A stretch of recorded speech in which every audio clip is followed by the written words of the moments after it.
Primary flight maneuvers are ordinarily learned in the first month of flying. Only when a student pilot becomes proficient in them will he be allowed to solo. All flight procedures in this film will be shown in an H-13, but they are common to most helicopters.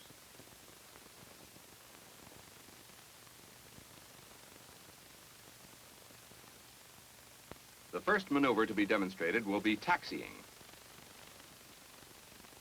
To start taxiing, you first advance the throttle until engine RPM is 3,100.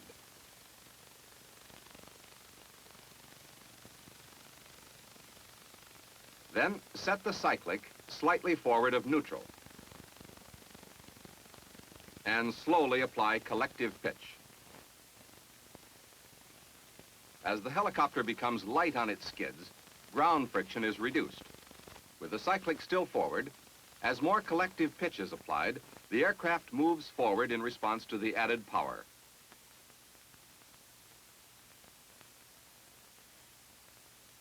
Speed in taxiing is controlled by the collective pitch. Reducing pitch will cause more of the aircraft's weight to slide along the ground, which will tend to slow it down.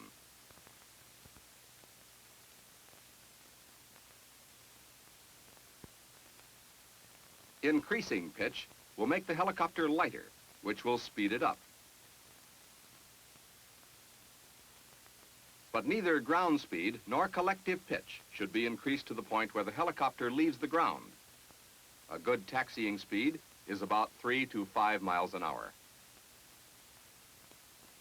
Taxiing turns may be made in any direction. They are made primarily with the anti-torque pedals. To turn left or right, apply left or right pedal respectively.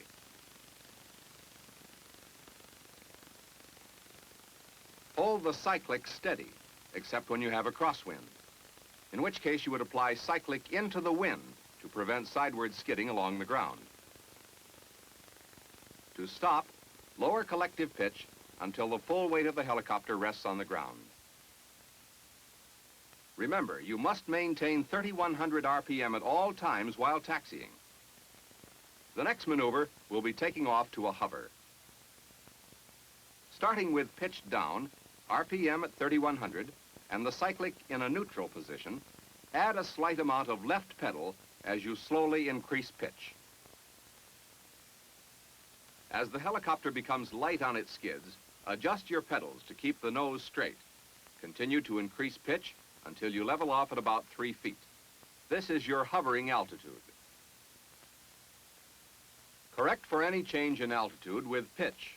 Maintain your heading with the pedals and hold position over the ground with your cyclic.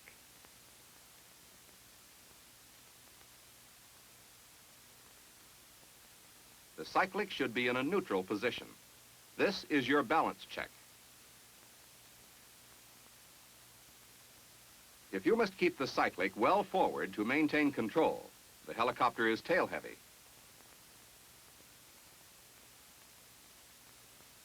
If you must keep it well aft, there is too much weight in the nose.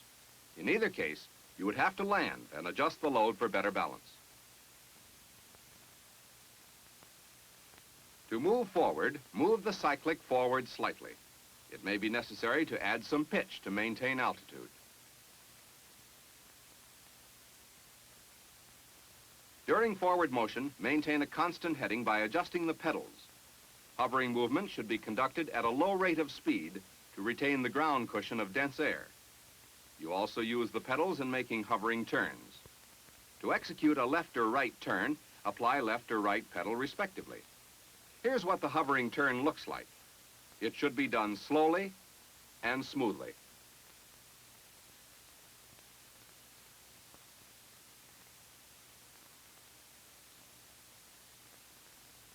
It is a characteristic feature of the helicopter that it can move in any direction regardless of its heading.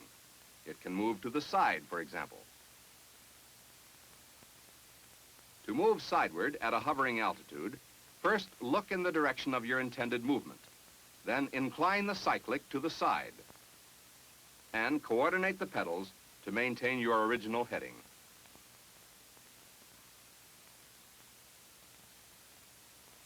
Sideward flight is peculiar to the helicopter.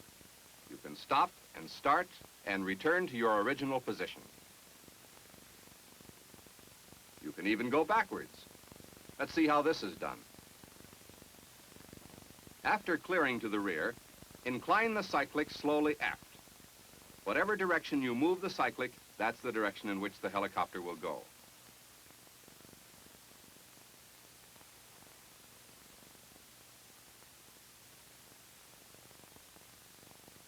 What would you do if your engine quit at a hovering altitude? The answer is an auto-rotation from a hover. We'll show you how to practice it. Establish your hover 3 feet above ground and head the helicopter into the wind. Hold a consistent heading and check to be sure you have 3,100 RPM. In a moment, you'll see how to produce the same flight reaction as a power failure. You'll see how the pitch is held steady as simultaneously the throttle is sharply closed and right pedal is applied. The moment you close the throttle, the tachometer needles split. About a foot from the ground, apply pitch to cushion the landing.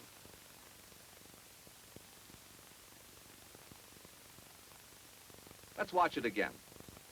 It is important to touch down with your helicopter in a level attitude.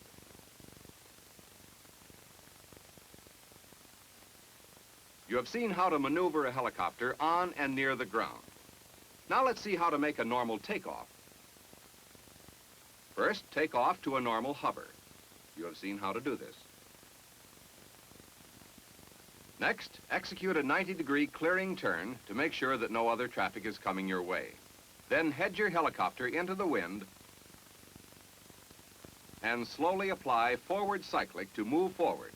Adjusting pitch is necessary to maintain your 3 feet of altitude. As you move away from the ground cushion, you may have to use more pitch to prevent loss of altitude. In a normal takeoff, your climb will start with effective translational lift. The helicopter will gain altitude steadily without further increase of collective pitch. Translational lift gives you a good rate of climb and permits auto-rotation in the event of a power failure. Now, watch the instruments closely. Stabilize airspeed at 45 miles per hour. You should have 25 inches of manifold pressure and 3,100 RPM. If not, adjust throttle and collective pitch accordingly. Maintain a straight track over the ground with your cyclic. Select a landmark straight ahead in the direction you wish to travel.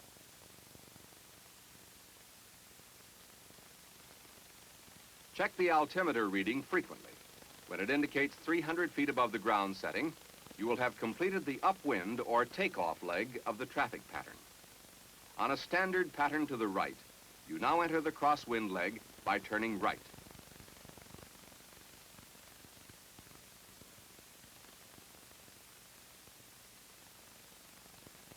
Airspeed and power setting remain constant. The turn is executed entirely with right cyclic.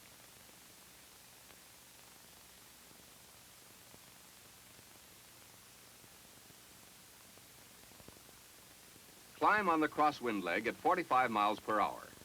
Just before reaching traffic altitude, which is normally 500 feet above the ground, start increasing airspeed to 60 miles per hour by advancing the cyclic.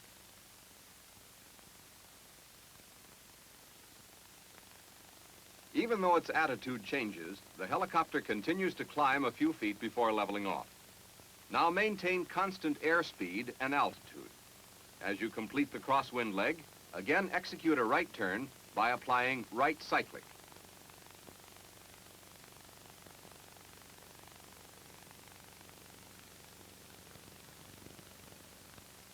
This brings you into the downwind leg. Maintain 60 miles per hour and stay at traffic altitude.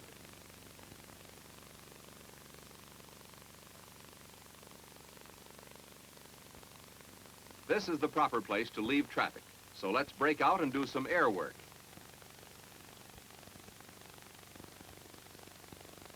Once you leave the traffic pattern, your proper altitude is determined by weather conditions and the nature of your mission. Maintain at least 500 feet above ground in normal flight. In straight and level flight, both speed and direction are governed by the cyclic. You gain speed by moving the cyclic forward. When you change airspeed, you must adjust the collective pitch and throttle to maintain constant altitude and RPM. It may also be necessary to readjust the pedals. Streamlining varies at different airspeeds, and the effective engine torque will vary accordingly.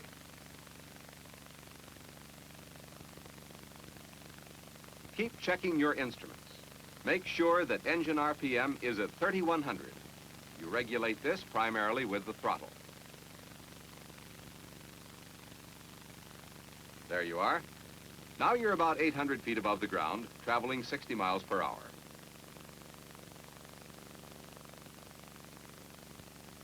You've just checked your engine, and it's going fine. Suppose now that it quit on you. This is a rare occurrence. In fact, it may never happen during your entire career as a pilot. If it does, however, your life and the safety of your aircraft may depend on your ability to make a satisfactory auto-rotation. There are several kinds of auto-rotations appropriate to different flight emergencies. The one you will now see is called a no-flare or running auto-rotation. It's the one you'll make whenever there's a landing area that's fairly large, clear of obstacles, and smooth enough for a short ground run. This is the safest and simplest of auto-rotations.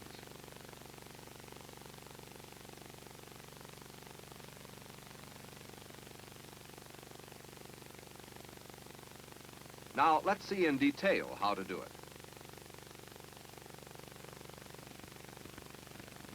In practicing the no-flare auto-rotation, you start by heading the helicopter into the wind at a cruising speed of 60 miles per hour.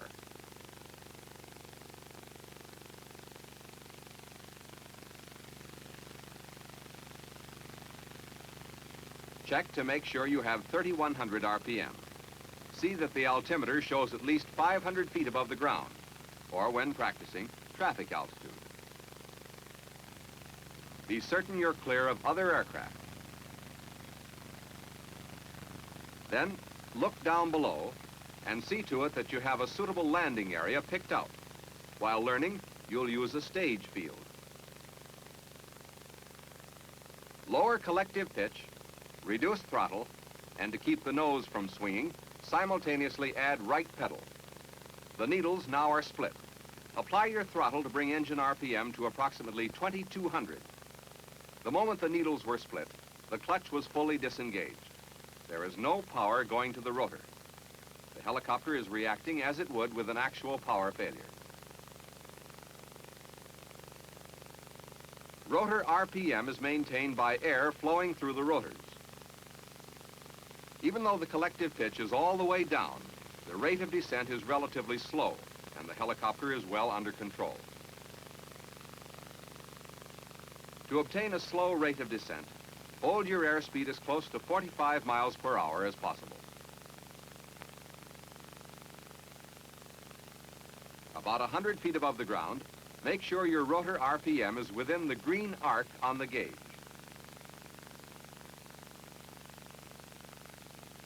Then turn the throttle past off and into the override position. Start leveling the helicopter with your cyclic. Airspeed will drop slightly. When about 10 feet from the ground, be ready to apply initial collective pitch. This will slow your descent sharply.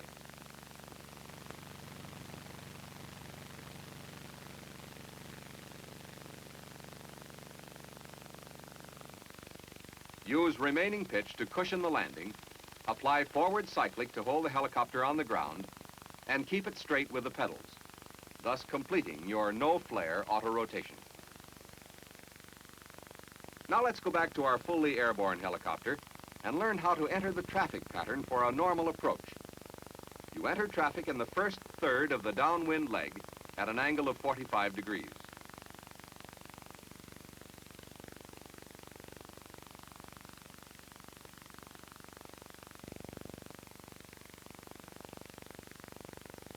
Here, maintain traffic altitude at a constant airspeed of 60 miles per hour.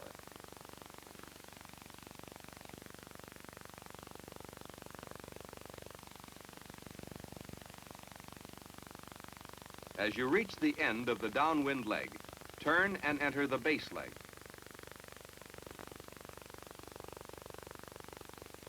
At the same time, slowly reduce collective pitch and gradually slow your airspeed until you reach 45 miles per hour and have descended to 300 feet above the ground.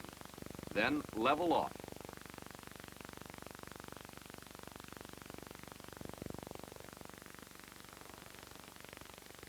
When you complete the base leg, turn again to begin the final approach. Maintain a constant altitude during the turn and keep your airspeed at 45 miles per hour.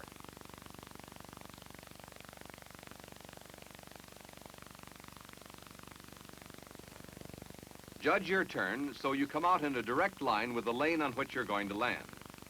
Since this will be a normal approach, you will aim for a steady, straight line of descent at a constant angle of about 12 degrees. When you reach a 12-degree angle, initiate the approach by reducing collective pitch slowly. Airspeed and altitude should be dissipated simultaneously. Maintain a 12-degree angle of descent with pitch. This takes careful coordination of your flight controls. Terminate your approach at a normal 3-foot hover.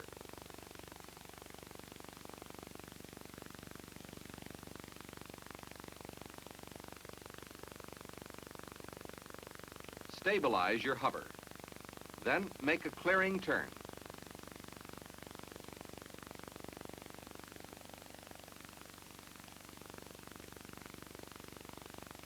And if you're through flying, hover to the parking area.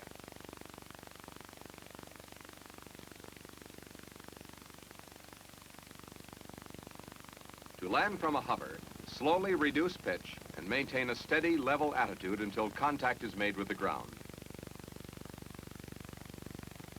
Finally, put collective pitch full down and reduce the throttle. Now begin your standard shutdown procedure. First, tighten your cyclic stick friction.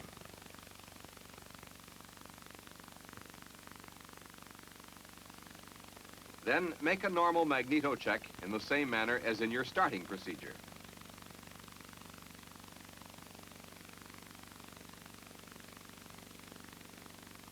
Close the throttle completely to reduce your engine RPM. And make a low RPM magneto check. The engine should shut off momentarily when the switch is in the off position. Now watch for a 20-degree drop or a reading of 150 degrees or less in the cylinder head temperature. As soon as you see this, set the mixture control at idle cutoff. The engine will then slow down and stop. Turn off all switches.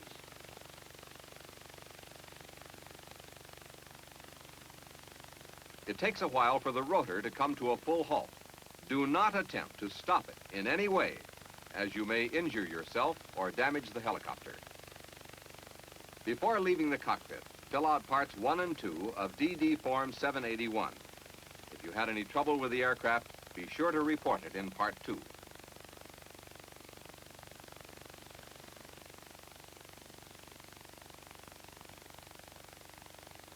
Only after the rotor is stopped completely are you clear to leave the cockpit.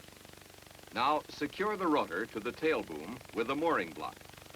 When that's done, the aircraft will be fully checked out and your responsibility as a student pilot ended. Now let's review some of the more important points of your primary flight maneuvers. To taxi, advance the throttle until engine RPM is 3,100, set the cyclic slightly forward of neutral, and apply collective pitch.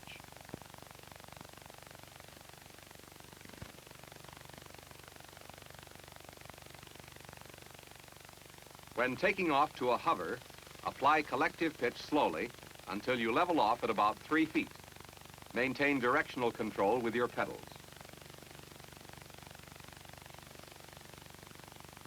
Practicing hovering auto-rotations is good insurance against serious damage to a helicopter.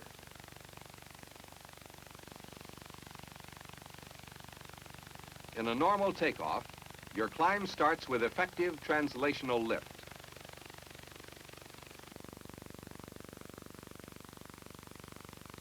Auto-rotations are emergency maneuvers which may save your life someday. Practice them until you can perform them perfectly. Normal approaches require careful coordination of your flight controls. This maneuver is one of the chief tests of a pilot's skill. Finally, perform your shutdown procedures thoroughly. To learn your primary flight maneuvers, you must practice them until they become virtually automatic. Only then will you be ready for your first solo and your intermediate flight training.